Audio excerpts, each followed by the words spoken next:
마귀가 주는 시험이 있어요. 이 악한 영 마귀가 주는 시험은요, 나를 무너지게 하고 나를 망하게 하고 나를 망가뜨려 오니까 싸워서 대항해서 대적해서 이겨야 된다.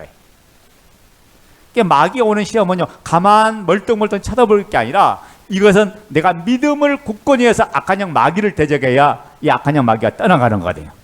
왜냐하면 악한 영 마귀는 내게 주신 축복을 뺏어가고 은혜를 뺏어가고 하나님의 놀라운의 사랑을 뺏어가기 위해서 오는 유혹이니까 이 유혹을 잘라버리고 이 유혹을 대항해서 물리쳐야 된다. 그래서 요한복음 10장 10절에 도둑이 오는 것은 도둑질하고 죽이고 멸망시키는 것뿐이요 내가 온 것은 양으로 생명을 얻게 하고 더 풍성히 얻게 하려는 것이라. 하나님 주신 시험은요, 목적도 선하고 결과도 선해요. 하나님 주신 시험은 오히려 믿음이 성장하고 복을 누려가는 과정에, 그런데 마귀가 주는 시험은 목적도 결과도 다 나빠요. 왜냐하면 우리의 삶을 망가뜨리러 오는 존재니까. 근데 마귀가 주는 시험에 넘어가는 사람이 있어요. 첫째, 누가 넘어가냐? 염려하는 사람. 누가 넘어간다고요? 염려하는 사람. 어떤 시험을 만나면 막 염려를 해. 주님께서 베드로전서 5장 8절에 7절 8절 말했어요. 너희 염려를 다 누게 맡겨라, 주께 맡겨라. 이는 그가 너희를 돌보심이라. 근신하라 깨어라 너희 대적 마귀가 우는 사자같이 두루다니며 상기를 찾고 있다. 그러니까 누구를 찾아요? 마귀가요, 염려 속에 사로잡힌 자를 딱 보고 콱 움켜잡는 거예요. 아멘 됩니까? 여러분, 이 세상적으로 볼 때는 염려가 당연한 거예요. 당연하게 따라오죠. 근데 염려하면 누구한테 상김받는다? 마귀한테 상김받아요. 마귀는 누굴 찾고 있다? 염려하는 사람을 찾아요.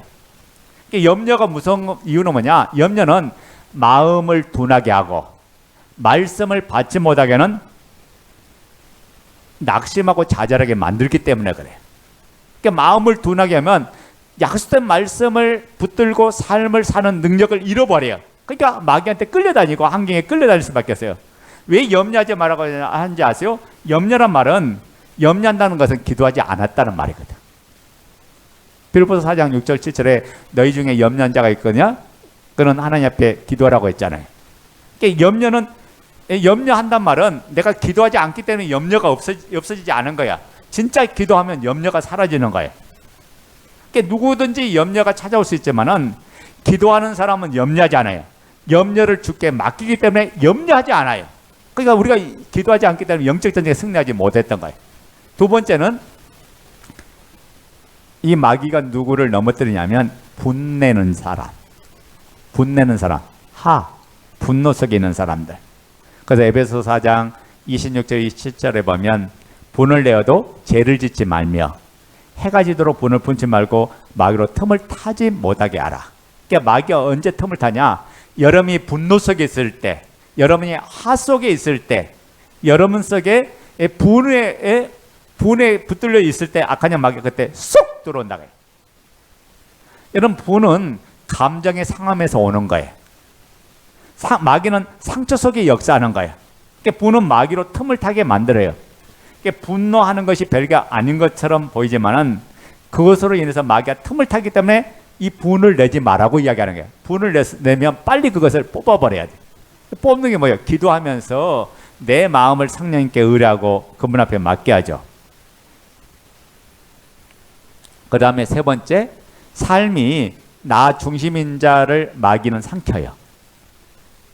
자, 우리가 사도행전 5장에 보면 4장에 어떤 사건이 나니까 고레네 사람 바나바가, 원래 요셉이라는 사람이죠. 그 교회 안에서 지어진 별명이 뭐냐? 바나바예요. 새로운 이름이, 별칭이 바나바인데, 이 고레네 사람 요셉이 자기의 소유를 팔아다가 그 당시에 초대교회 공동체 안에 어려움이 있으니까 자기 전 재산을 팔아다가 내놨어요. 내놔서 서로 유무상통하는 일이 벌어지면, 그러니까 사람들이 뭐냐면, 야, 저 고레네 사람 저 시몬 정말 믿음 있는 사람이야. 어떻게 자기 소유를 자기 거로 주장하고 이 공동체를 위해서 내놓을 수 있을까? 저 사람 보니까 하나님의 사람이야. 그리고 장로감이야. 그리고 이 바나바를 칭찬하니까 이 모습을 누가 봤었냐면 아나니아 삽비라 보고 부부가 의논한 거야. 여보, 우리도 집 한 채 팔아서 하나님 앞에 드리자. 자 봐요. 동기가 순수했어요? 동기가 악했어요? 동기가 순수하지 않았어요. 왜 그렇습니까? 그들이 하는 뭐냐면 바나바는 그 초대교회 성도들이 헐벗고 굶주리고 부족한 부분 때문에 자기 소유를 내려서 사랑으로 내놓은 거야. 그 공동체를 위한 마음으로 내놓은 거거든. 근데 지금 아나니아 삽비라는 사랑의 마음으로 한 게 아니라 그들로 하여금 칭찬 듣고 그들로 하여금 인정받기 위해서 한 거거든요. 이게 이 동기가 너무나 악하잖아요. 그러니까 잡아요. 내가 주인된 사람은 예수 그리스도의 사랑을 따라서 섬기는 사람인데, 예? 예수님이 주인된 사람은 내가 주인되니까 어떻게 해요? 예수 그리스도의 사랑을 따라 섬기는 게 아니라 내 마음에 만족한 대로 내 마음에 원한 대로 그렇게 행동하고 나갔던 거예요. 그러니까 잡아요. 주인이 바뀌지 않으면 여전히 뭐냐? 내 마음대로 내 생각대로 내 계획대로 움직여요. 주님의 통치와 다스림을 받는 사람이 주인이 바뀐 사람이죠. 자, 그래서 이런 문제가 생겨요. 그러니까 잘 보세요. 아나니아 삽비라가 그런데 막상 집을 팔고 나니까 돈이 아까워요. 그래서 어떻게 해요? 일부만 드린 거예요. 일부는 감추고 일부만 드린 거죠. 그러면 우리가 보면 인간적으로 보면 안 드린 사람보다 나아요? 못해요? 낫잖아요.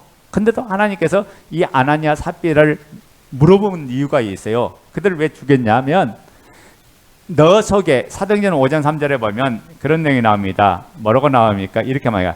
베드로가 이르되 아나니아야 어찌하여 사단이 내 마음에 가득하여 사탄이 너의 마음을 가득하여 너가 성령을 속이고 땅값 얼마를 감추었느냐 이렇게 이야기했던 거야. 이게 무슨 말이냐면 아나니아 삽비라가 아까운 마음이 들어서 절반만 들었다면 일부만 들었다면 내 믿음이 이렇게밖에 안 돼. 나 이렇게만 했어. 하면 그것도 하나님 받았을 거예요.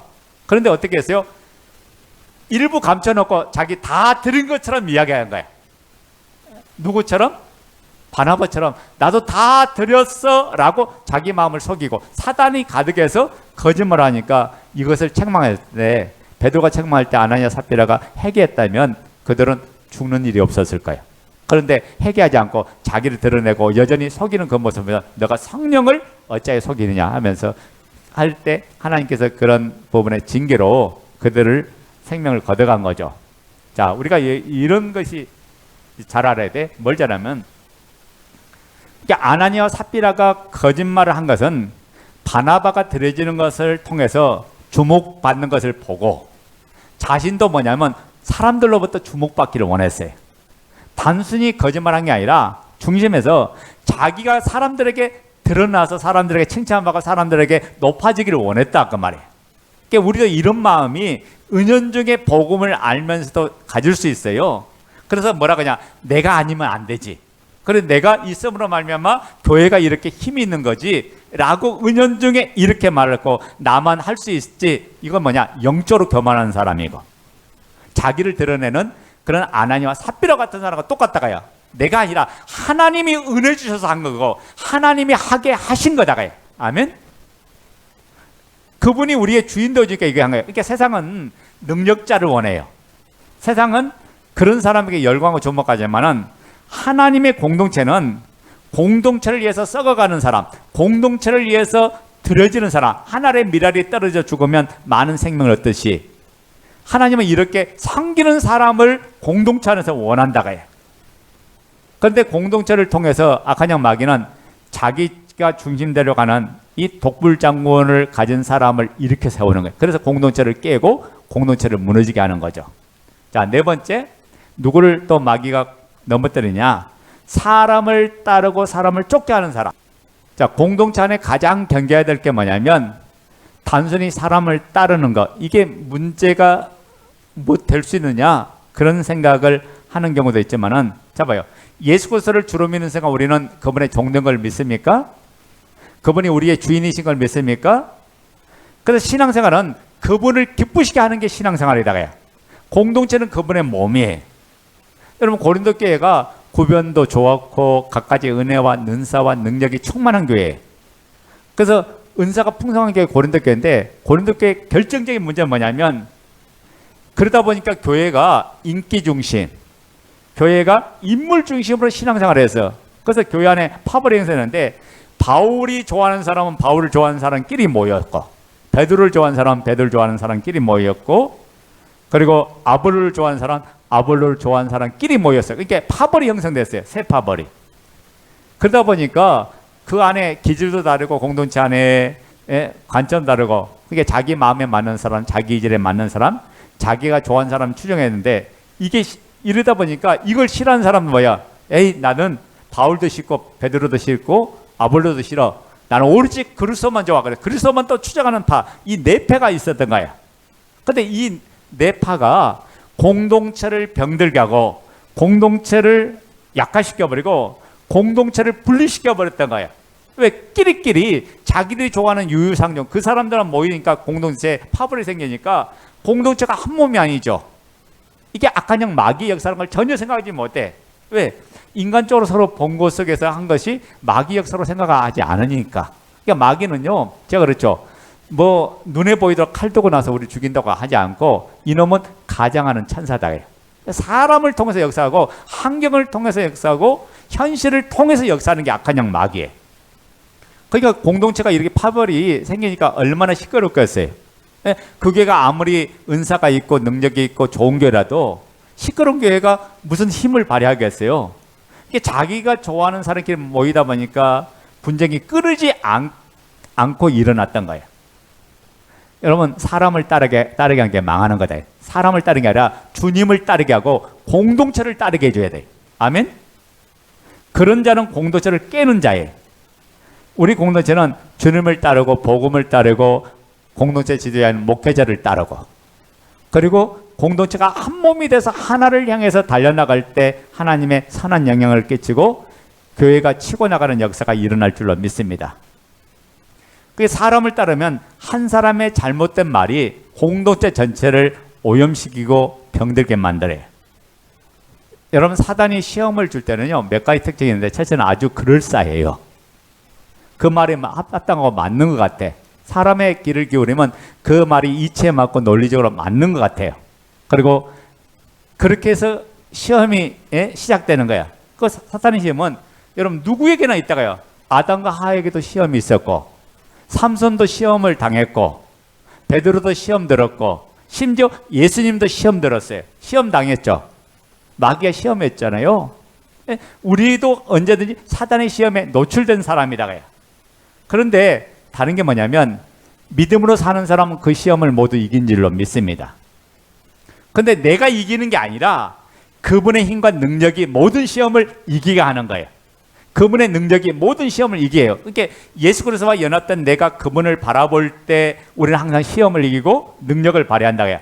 나란 존재는 가장 보잘것없는 자예요. 나라는 존재는 모든 걸 이길 수 없는 존재예요. 근데 그분의 능력이 모든 걸 이기고 모든 것들을 승리하게 만들죠. 하는 고백이 뭐냐면, 주여 나는 못하지만은 하나님은 대저 능치 못할 일이 없습니다. 나는 안 되지만 주님은 모든 걸 이룰 수 있습니다. 그래서 그분 앞에 의지하고 그분 앞에 기도하면서 우리가 그분의 힘과 능력을 받을 때, 그분의 지혜를 받을 때 모든 삶에 승리하는 역사가 일어나죠. 여러분, 우리가 이제 봄, 가을 이렇게 지나다 보면 이제 어느 기점에서 나무를 가지치기 하죠. 예? 정원수도 마찬가지요. 어느 기점에서 가지치기를 하잖아요. 왜? 가지치기 하는 이유는 목적이에요. 목적이 뭐예요? 가지치기를 하는 목적. 나무의 건강을 위해서 가지치기 하는 거예요. 잘라줘야 그 양분을 제대로 받아서 그 나무가 더욱더 성숙되어지고 그 나무가 더욱더 잘 자라는 거예요. 그러니까 양분을 뺏기지 않도록 집중할 수 있도록 그렇게 해주는 거예요. 그러니까 우리 신앙도 마찬가지예요. 우리 신앙에 때로는 시험이 힘들고 어려운 것 같아도 때로는 그 시험을 통해서 우리가 믿음 안에 집중하고 믿음으로 우리가 자라고 믿음으로 더욱더 전진하는 역사가 일어난다고 해요. 그래서 우리가 악한 영 마귀에게 승리하기 위해서 항상 깨어서 기도해야 되고, 그 다음에 영적으로 강건해야 돼요. 여러분, 사람이 육신적으로 건강하려면요, 4가지를 가져야 돼. 첫째 뭐냐면 숨을 잘 쉬어야 돼요. 두 번째는 음식을 잘 먹어야 돼요. 세 번째는 염려 걱정이 없어야 돼요. 네 번째는 운동을 잘해야 돼요. 우리가 영적으로 건강하기 위해서는 그래서 숨을 잘 쉬듯이 기도해야 돼요. 두 번째는 음식을 잘 먹듯이 말씀을 먹어야 돼요. 세 번째는 내게 오는 모든 문제를 염려 걱정하지 말고 주님께 기도로 맡겨라. 아멘? 맡겨야 된다. 네 번째는 운동을 잘해야듯이 우리가 주의 일에 봉사하고 또 섬기는 이 일들을 해나갈 때 영적으로 강건한 자가 된다. 그래서 우리가 이 악한 영 마귀로부터 오는 모든 시험을 예수 이름으로 물리치고 이기는 역사가 있기를 주님의 이름으로 축원드립니다.